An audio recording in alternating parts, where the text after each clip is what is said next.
Hi, and welcome back. One of the questions that I always get in my classes is that what happens if self-managed teams lack motivation?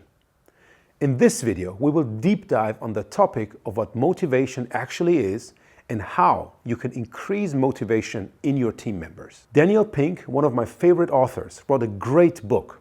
It's called Drive: The Surprising Truth About What Really Motivates Us. A link to a great talk from him is found at the bottom of this video. In that book, Daniel Pink talks about research that he has done. He actually did some meta-analysis, which means he went through the research of many other researchers, sociologists, psychologists, and economists. His research or his meta-analysis was all about the topic of motivation. He wanted to understand what truly drives our intrinsic motivation. When we look at traditional management, what comes to mind is usually a carrots and sticks approach to motivating people.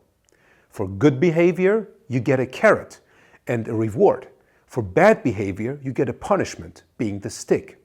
This way of motivating people only works for rudimentary cognitive skills. For example, if you have to run a certain distance, or if you have to throw a ball through a hoop. The moment you want people's creativity, knowledge, and passion, a carrots and sticks approach to motivating them not only doesn't work, it actually has the contrary effect. This means that people that are incentivized by carrots and sticks, but you want them to do something really cognitive, something creative, perform worse than people who don't receive that carrot and stick motivation. So what works if the traditional approach doesn't? Based on Daniel Pink's research is three things: autonomy, mastery, and purpose. Let's look at each of them one by one. Autonomy is the ability to decide how you're going to do your work.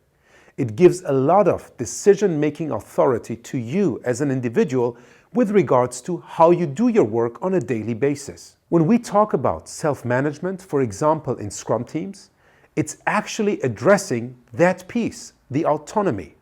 The team is allowed to not only decide how much work they're going to deliver in a certain period of time, but also how they're going to deliver that work. And that drives up their motivation. Next one, mastery.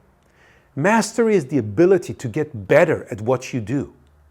In Scrum, as an example, the retrospectives, but also the review, drive our mastery.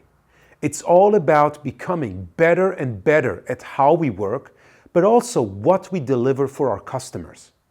And that approach to mastery intrinsically drives up our motivation. Last one on the list, and maybe the most important one, is purpose. If you know what you're working for, and purpose is never money. Purpose is if you know that what you're working on has an actual impact on people, has an actual impact on society, has an actual impact on your organization, then you are motivated. What I see happen in many organizations is that people do not know what the purpose of the organization, the product development initiative, and their team is. And if all of those things are unknown, of course people are not truly motivated. So one thing you can do as a leader, as an agile coach, or a scrum master, or even as a product owner, is to make sure people know why are they doing the work that they're doing. Show them who will ultimately benefit from their work. And uncouple this from we're going to make more money, because that's not the biggest motivator.